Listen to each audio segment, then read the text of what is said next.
welcome to Turn the Page, the official podcast of the Syosset Public Library.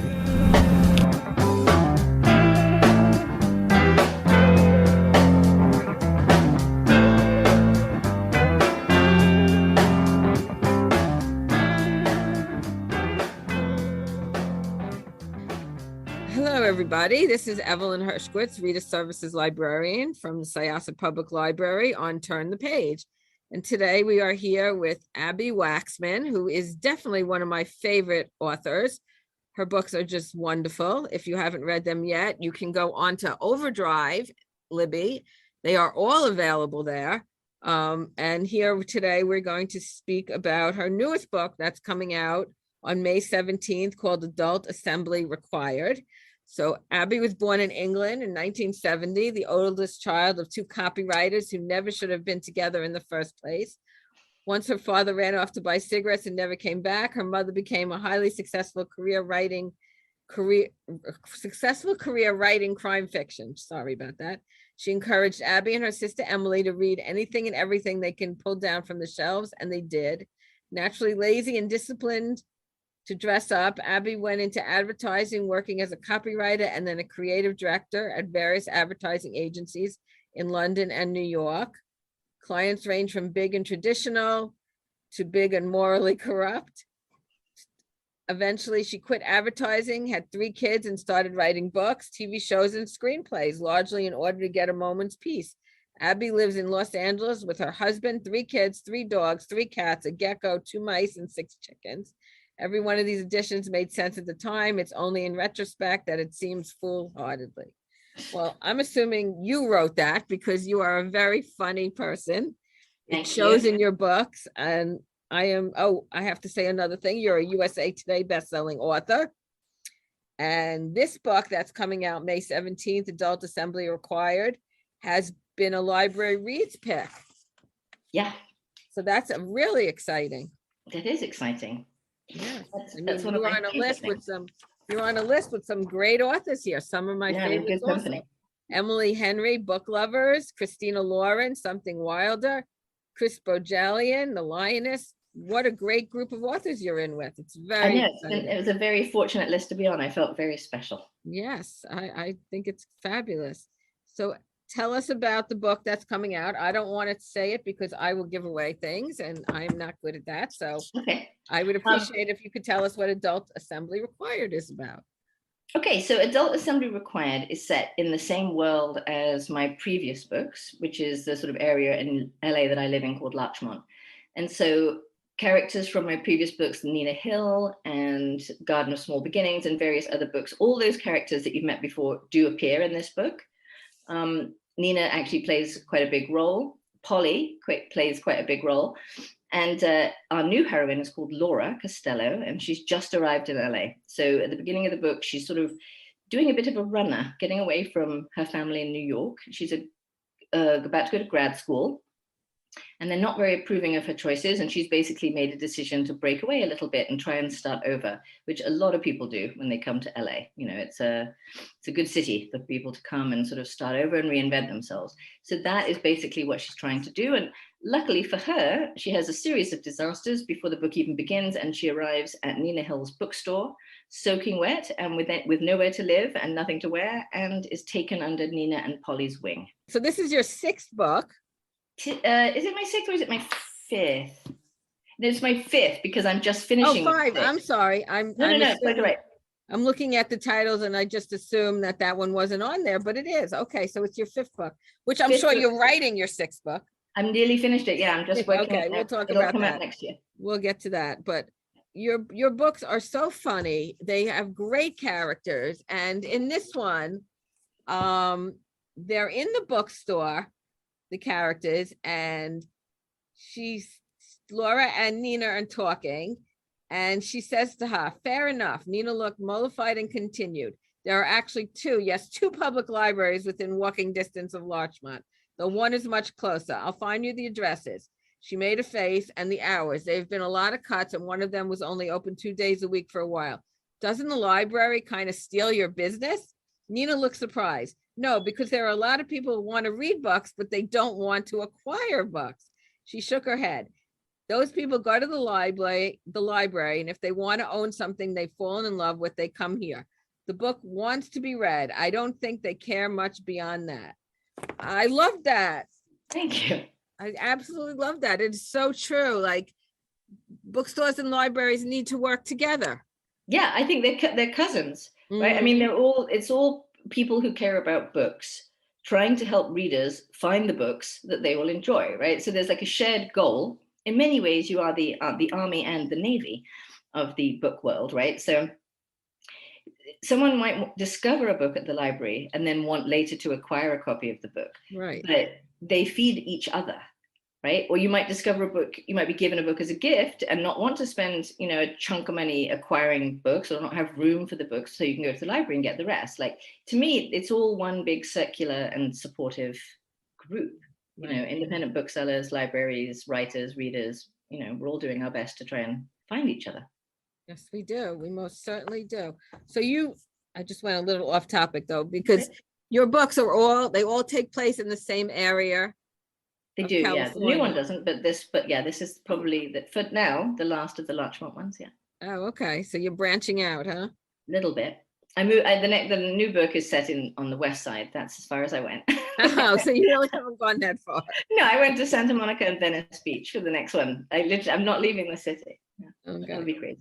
So you needed to like get out, I guess, a little bit. I felt like meeting some new people, spreading my wings a little bit, going to the other side of the 405. Yeah. That's so great. Good for you. It's nice to be out there in California, huh? Where the It weather is. is always beautiful. It is very pleasant, I must admit. Yeah, no, we had a very rainy, nasty weekend. Oh, So I'm sorry. yeah, I would have liked to have been in California where the sun shines almost all the time, right? It does actually, yeah, most of the time. It's amazing. So it's nice that you bring in other characters from other books into this book. So The Bookish Life of Nina Hill, I love. That was such a great, fabulous story. And Nina Hill makes her appearance in here also. She does, yeah. She's pretty. The nice thing about writing characters that you're familiar with, one, as I said before, it's like going to a party with people you know versus walking in cold, right? So from a writer's point of view, I feel like I'm bringing my friends with me if I'm writing continued characters. Like, I know them already, I'm familiar with them, I know what they're going to say. And so it's pleasant. It's just really pleasant to hang out with old characters. And then, I like the world building, even though it's actually very real and it's very based on actual, Larchmont High Street and all the rest of the stores that are actually there and the people that are actually there. It's still nice to create a somewhat fictionalized world for all of these characters to live in, Yeah, it certainly is. So in The Garden of Small Beginnings, which was your first book, what characters from that have incorporated themselves in other books? So Lily, the main character in Garden, Lily meets this guy, Edward, and falls in love with Edward. And she has two children, Claire and Annabelle. And so Lily and Edward and the kids all show up in this book. They also showed up briefly in the second book. And they showed up in Nina. Lily's basically cropped up in almost every book I've written just because I like her a lot. And I like her kid, Claire. I like writing that character. So she shows up a lot. And they're all in Adult Assembly. And you get to discover what's been going on with her and Edward. There's been quite exciting developments for those Lily and Edward fans. And then Polly gets a little bit of a love story. And Nina continues her love story. So that's great. That's really there. So they're your friends, right? Yeah, they're very much my friends, and I really feel like they sort of write themselves at this point because I've written them many times. So they often just come out they say things I don't necessarily even expect them to say. So are you a planner? No, I'm a pantser. Not at all. Yeah, I could tell by your personality that. Yeah, I'm not a planner. I tried to be better with this current book, and plan a little more, but right. It's just hard for me to know. Yeah, I know broadly where I'm going. I know broadly that it's going to have a happy ending. So I know I'm going for that. And I often have ideas about seminal things that will happen through the course of the book, but the rest of it, I'm winging it. And I wish I didn't. I wish I had a better method that was less stressful, but This is just the way I keep doing it. So Well, you know what? You got on Library Reads Hall of Fame authors, so it must be working. I guess something is working. It's Yeah, working no, I'm well. not gonna, I'm not gonna question it. I'm just gonna keep doing it. And you're doing it so well, and we're so Thank you. happy because these books, it's what we need right now. We need nice stories. They're funny and they're just nice stories with great characters and great atmosphere out in California. Everything about it is just, I'm very pleased to be reading them and to be talking to you right now. That's what So I'm always I- trying to achieve, is like just a book that is a pleasant, relaxing, Right. funny escape, right? That's It's what we not, I'm need. not changing the world. I'm not trying to solve any major problems or do anything like that. I'm just trying to create a space where you can just completely relax and have fun and not think too hard, because I feel like generally life is kind of thinking intense in a way that I don't always love, and everything feels very sort of pressured. And when I write, I'm trying to create a little space away from that for myself when I'm writing, and then I hope for my readers when they're reading. Absolutely. So I saw on Instagram and I couldn't quite figure it out if it was a book or it's something that your publishers did. There's something out there called Life Lessons from the Characters of Abbi Waxman. Yeah, these are quotes from the new book that my fantastic publishers created ads around. And all of these promotional things that I've been putting up, these are things that the publisher has made for me to support the book. They've been amazing. Berkeley are a fantastic publisher, and they're super supportive of me and have made a lot of effort to support this book. I couldn't be more appreciative, honestly. So is it something that we could get somewhere, or it's just No, these are just ads, but all of it's the just an ad? Okay. they're just ads, but all of the content is in the book. So Oh, okay. Okay. I wasn't sure what it was. It kind of looked like a book cover. So I was like, oh, where is this? It looks wonderful. yeah, no, they did a very nice job. No, they were just, we made up, advice that Polly might give, or we pulled quotes. Polly's full of advice, not necessarily great advice, but full of it. Yeah. So the book, as I said, comes out May 17th. Will you be doing a virtual tour, or are you actually getting out there? No, I think it's going to be all virtual, which is fine for me because honestly, so lazy, and don't really want to leave the house very much. And I'm still writing, I'm still finishing up the next book. So I'm also like, I was hoping to be done by now so that I could be free and just focus on promoting the new one. But I'm still just squeezing out the end. So, it's going to be all from here. But I'm excited. I'm excited to see everyone. We spoke to you last time I wrote it down, October of 2020. And at that point, you had already missed your deadline for adult assembly required. Exactly. And so I missed the deadline. I remember we talked about it. So I had just missed the deadline. So they pushed the book got pushed a whole year. So it was supposed to come out last year. And then I spent most of last year rewriting it. So then it comes out and it's done, which is great. But it was a very interesting experience to miss a deadline. And it's not like I missed it. If you remember, I wrote a book. It just wasn't good enough, right? Oh, okay. That is, or at least I wrote the book. It needed a lot more work. So that's a good experience for someone who's already been published a few times, because you can get a little cocky. You can get a little like, I got this. And then you are reminded that, no, you don't have it. And it's actually very difficult and you need to work quite hard at it. So that was a good reminder. And luckily, no one was mad with me. Everybody knew the pandemic was going on. We all, I was far from the only writer who missed a deadline in 2020. Lots of us did. So right. It ended up being, as always, a good life experience. Sometimes you learn more from messing up than you do from nailing it sometimes. Right. So. Well, yeah, no, it was difficult for everybody to write during the pandemic. It's very hard to be, for me at least, in order to be successful getting words on the page, I need quiet, I need chunks of time. So like 3 or 4 hours undisturbed, as much as possible. And there just wasn't much of that going around, right? All the kids were home, no one was away at work, like everybody was around all the time. So it was very difficult. And of course it was a major, global disaster that we were all paying attention to. So it's not surprising though that I missed my deadline, but it was ultimately a good experience. And I'm so happy with the way the book turned out. Although it's definitely very sweet. It's definitely very sweet. And I leaned into the schmaltz a lot during the rewrite. Well, we need that. There's no doubt I was like, about I need it. I'm just leaning into the schmaltz. Right. I'm going to lay in heavy on the right. pining. Well, when we love. spoke to you the last time, both your children called you on the phone. So obviously you right. did not have a lot of time for yourself to be writing. So I didn't, but I've turned off my phone this time now that the alarm went off and interrupted me already. Yeah, no, it's better. That was a tough time for all of us, right? And Yeah. I feel enormously grateful that we got through it. We didn't lose anyone, and so many people did. And so, yeah, I'm just, if the worst thing that happened for that was that I missed a deadline, in life terms, not a big deal. Right. Well, another thing, I always like to listen to the audiobook. Unfortunately, being that this book hasn't come out yet, I wasn't able to listen to the audiobook, but I will go back and try to listen to a chunk of it. I did listen to some of your other audiobooks when I read those books, and Emily Rankin does a fabulous job. She's amazing. And I'm hoping that she will be doing this next one. We always ask for her first. Like she's my favorite, because I think she really, because she did Garden as well. And I think that she does it. She just has a very, very good delivery for the way I write. It just works very well. So I've never met her, you know. I've never met her. I would pass her on the street. She would pass me on the street. I have no idea who she is. So one day we will meet and I shall clasp her to my bosom because she does such a wonderful job. But yeah, I've never met her. Is she out in California? Or you don't even know? She's in New York. I don't know.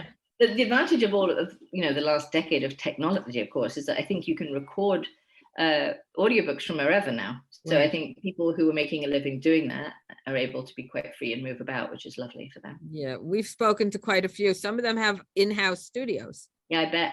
They don't even have to leave much room, right? Yeah, they don't even have to leave their house. So in the pandemic, they were working even more than they did before, because they were right in their house, able to do whatever they wanted. Their lives didn't change much. Yeah, mine didn't change much from a work point of view. Also.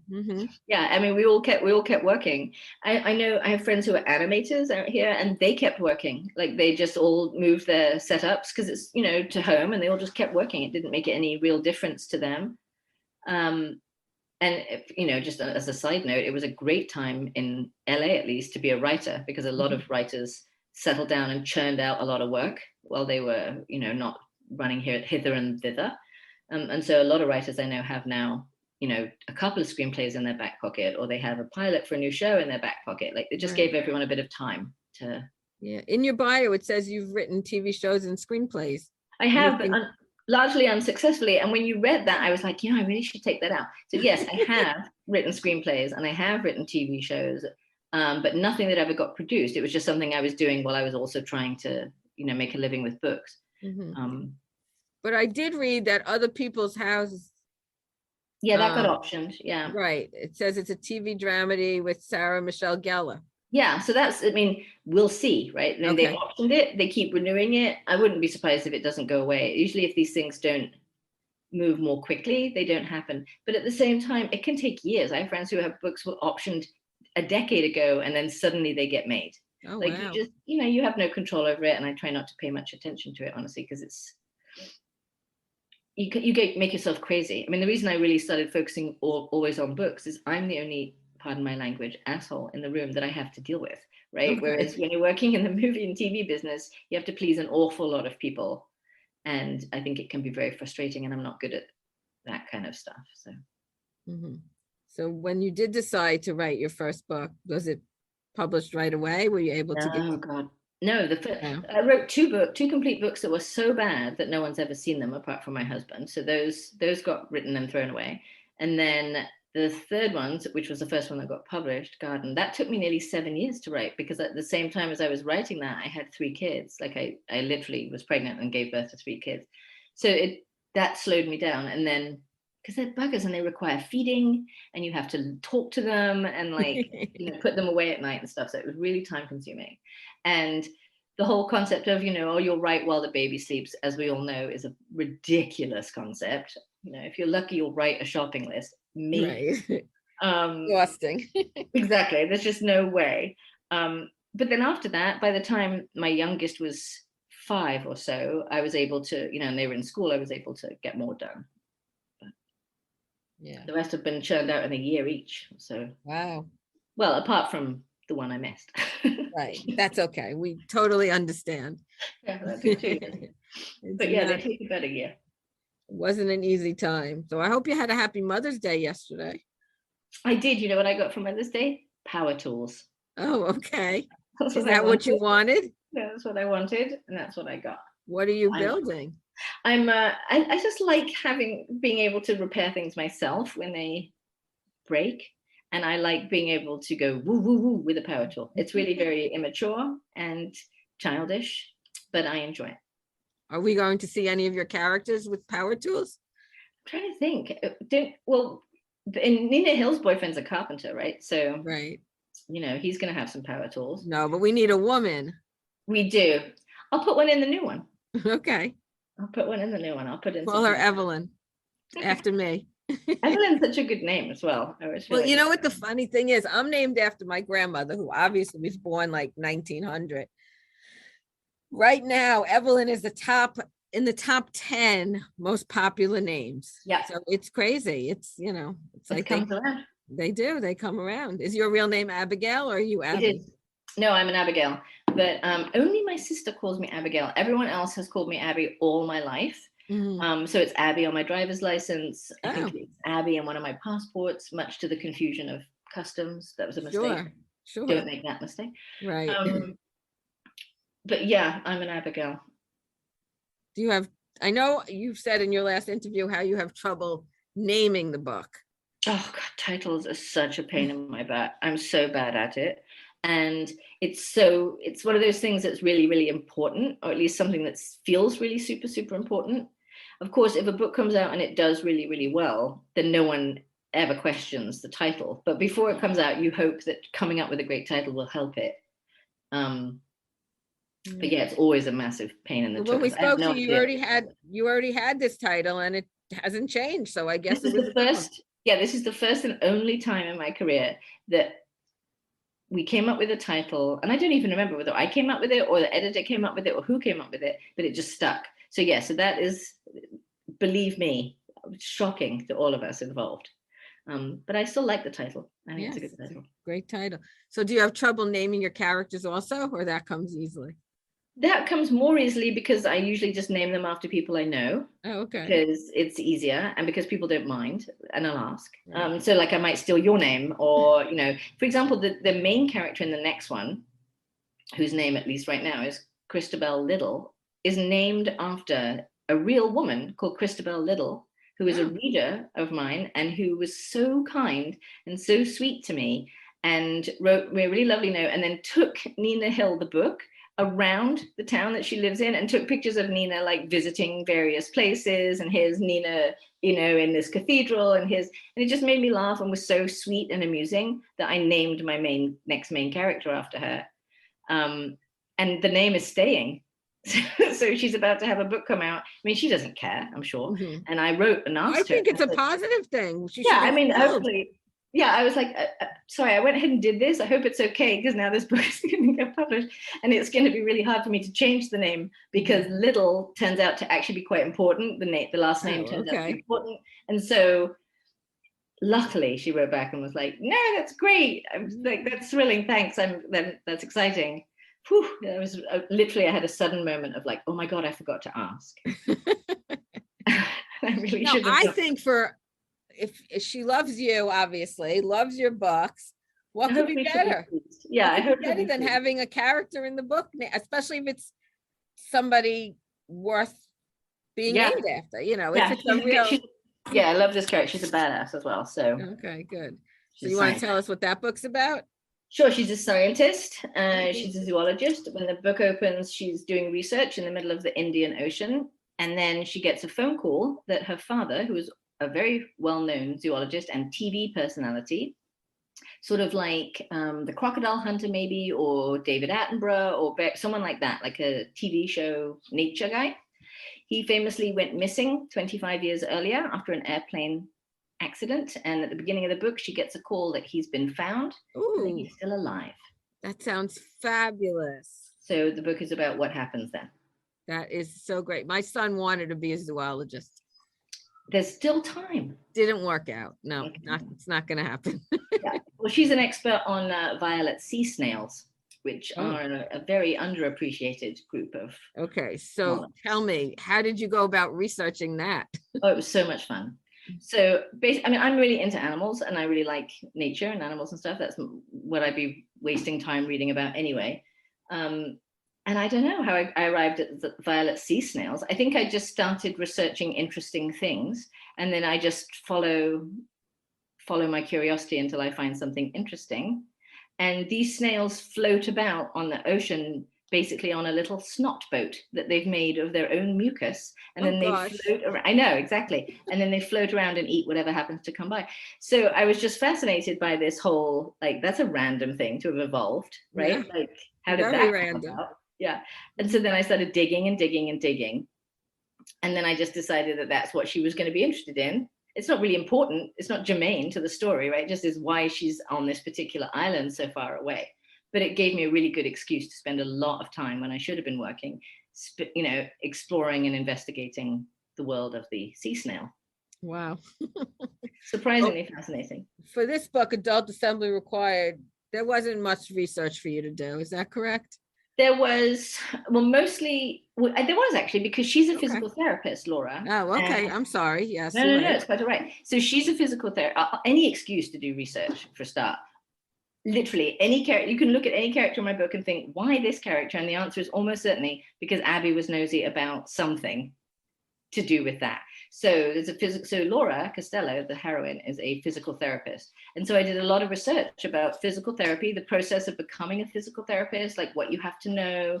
I found some readers who were physical therapists, and I was able to send them the book to check and look at, and get advice, like what is the process to become a physical therapist? Like all of this stuff has to be right, or at least right enough that it's plausible. Otherwise, people write to me all the time and say, you totally got that wrong. So I did a bit of research about physical therapy.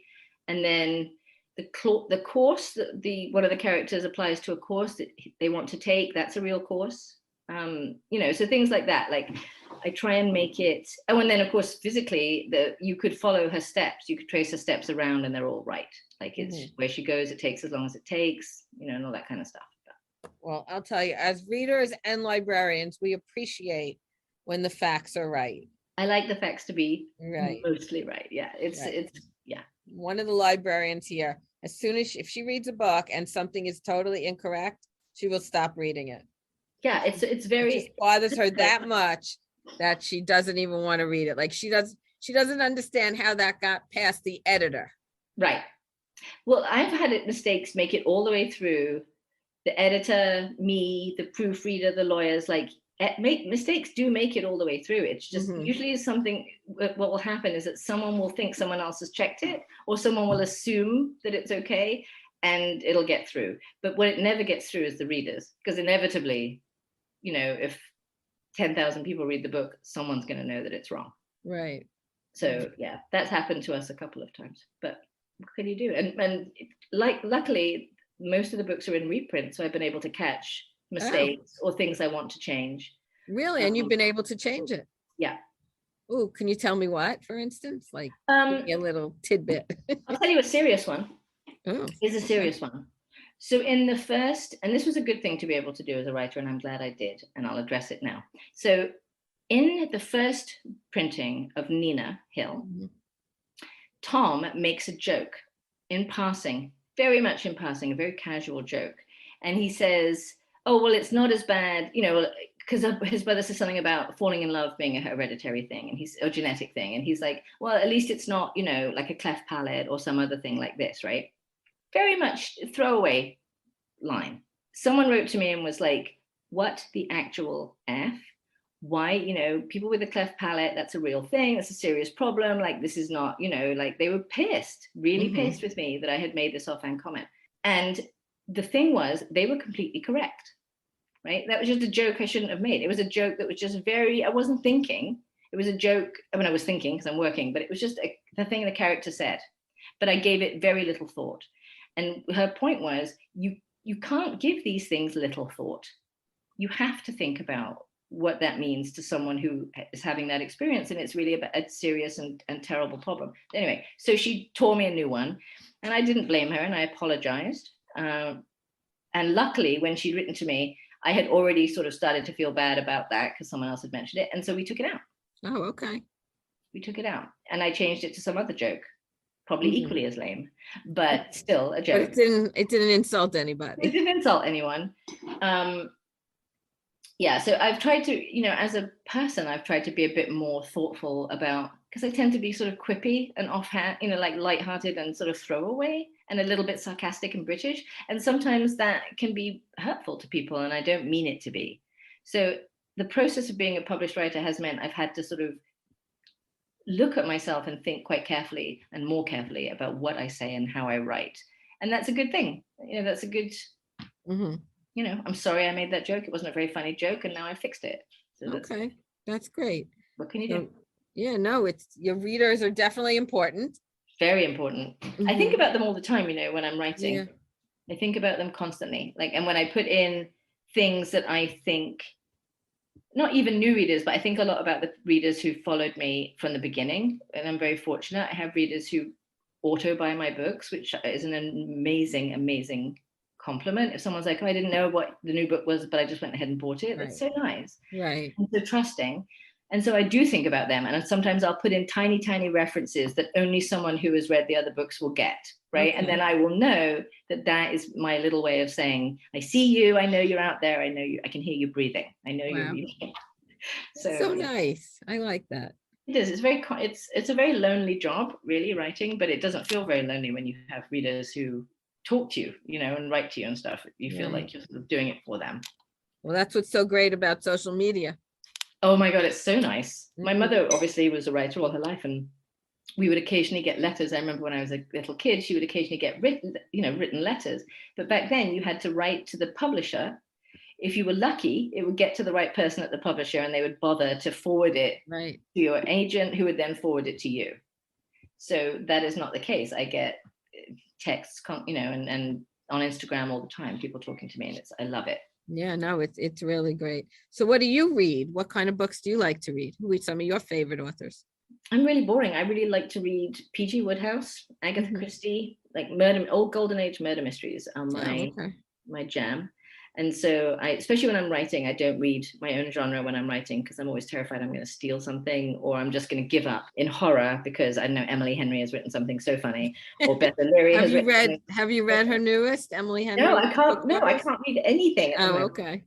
I'm desperate to read them all, and I can't until I've stopped, because otherwise I'll just throw myself onto the bed and sob. Yeah, I'm listening to it now. Is it good? You love it? It's good. It's Yeah. good. She is good. Yeah, she is. And that's okay. The more that, this is the thing, like the more good, funny, enjoyable writers there are, the better, right? It's Right. not a contest. It's not like you have to commit as a reader to one writer. You're like, oh, I'm Right. never going to read any Emily Henry. I'm only going to read Abbi Waxman. No, luckily, we get to both share the same reader. Right. So, You share the same space because your book only comes out once a year. Her book exactly. only comes out once a year. Yeah, and you've got to keep. It's not like, yeah, there's Us plenty readers of, have to keep reading. We can't stop. there's plenty of room for everybody. Yes, there is plenty of room for everybody. That is true. And that's what the libraries and the bookstores are for. Exactly. That is what the libraries are for, precisely. The more the merrier. Yeah, it's wonderful. It's a wonderful space to be in. There's no doubt about it. Yeah, no, it's the best. There's not, you walk into a library and you're like, this is a safe space. And you know, I love it. Like you said, there's two right walking distance in Larchmont. Yeah. If they can keep them open for longer. Yeah, we have two beautiful actually branch libraries near us. One's about 7 minutes walk away from where I am right now, and one's maybe 15. Oh, okay. But they're both really beautiful small branch libraries with children's libraries, and yeah, no, they're great. Do you ever do any events there? No, they've never invited me to do any things. No, at any of the LA libraries. Oh my gosh, that's a big mistake. That's crazy. I know that. But luckily, if you were local, we would have you here in a second. Oh, but I wish I was local. Yeah, but I do stuff at Chevalier's, which is the local bookstore that the night is based on. So I'll be doing an event there on publication day, and I often go there. Like that's my haunt. And when you write from home? Did you ever write in coffee shops or anything before the Coffee shops pandemic? most of the time, actually. Oh, okay. It's I would rather be in a coffee shop, or I was lucky during the pandemic. It sadly closed, but we had a writer's space in the neighborhood that was you sort of joined as a member, and then you could go and use a desk whenever you needed, and they were open 24/7, and it was wonderful. But during the pandemic, they went out of business, and Oh, they closed. oh, that's Yeah, I write most of the time in the coffee shop near me, and then during the pandemic, I got used to working at home. uh-huh. But it's hard. Yeah, no, it is. It's too bad that had to happen, but Yeah. a But lot yay, of authors. I'm sorry? I said, but yay, science, because we got through it, and they came Yes, up with we a absolutely did. vaccine. And you know what? The fact that your new protagonist in your new book is a zoologist, there are a lot of books out right now where the main characters are scientists. Have you heard of Lessons in Chemistry? Yeah, exactly. Lessons in Chemistry, and then there was another one. I feel like scientists, I hope, are having their little moment in the sun. Yeah, having basically been forced into the shade, for the previous however many years. So it seems like that's the hot new main woman character is scientist. So yeah, and that's okay. I'm here for it. Here for it. And well, you know what? When that one comes out, we'll be happy to speak with you again about it. Yeah, exactly. And get it out there to all of our patrons. Once we have a title, yeah. Okay. And anyone listening. So I thank you so much, Abbi, for speaking with us. I love talking to you. You are just fun. It's my pleasure. Creative, and I just love it all. Oh, one thing I wanted to read and I didn't do it. I have it here. Book List. I want to read one of their reviews. It says, okay. Waxman has a talent for creating familiar characters who are flawed in all the ways many of us are, but didn't know anyone else was. Waxman nimbly describes the normality of anxiety, and readers can count on her to provide comfort and feel-good smiles. Oh, and then they say readers of Emily Henry, Linda Holmes, and Beth O'Leary will be delighted. So that's a Book List review. Yay. Which is really nice. And Pop Sugar said, if you love quirky, heartfelt stories about interesting characters and starting over, then Adult Assembly Required by Abbi Waxman is definitely the book for you. Yay. And I couldn't agree more. So those of you listening, we will have a print copy, of course, in the library, and also it will be available on Overdrive and Libby. So yep. I thank you, Abbi, so much, and good luck. My pleasure. And we look forward to speaking to you again. Yep, and I'll go away and put an Evelyn in my book. Thank you. I look forward to that. Okay. I'm on Instagram, so right. I like to, you know what? I've been following you, but for some reason your stuff is not popping up on my feed. So I got to figure out why. Yeah, I have no idea. You're asking totally the wrong person. Right. I've got no clue. Yeah, but I've been following you since we spoke, and for some reason I'm not seeing. I'm not posting as regularly. Maybe that means I'm not. I'm just posting the stuff. But I don't understand any of it. I don't understand TikTok at all, and my children find it hilarious. And I once called it Tick Tick, and that was it. Like from now on, I'm a hopeless case. And every time I say, "Oh, do you have any more TikToks to show me?" they will say, "Don't you mean Tick Ticks?" And the laughter. You're right. Yeah. So it's I am not very. I used to think of myself as quite tech savvy, but then the technology kept moving and I didn't. So I'm not so savvy anymore. It does. It just keeps on going. That's for sure. Yeah. So I just want to thank Abbi Waxman for being here with us today on Turn the Page. So we're just going to close another chapter. And I'm Evelyn Hershkowitz, Reader Services Librarian, here with Abbi Waxman. New book comes out on May 17th called Adult Assembly Required. Thank you, Abbi, so much for speaking with us today. Thank you, Evelyn. Always a pleasure. Okay, Abbi, you're the best. It's time to close this chapter of Turn the Page. Join us for the next episode.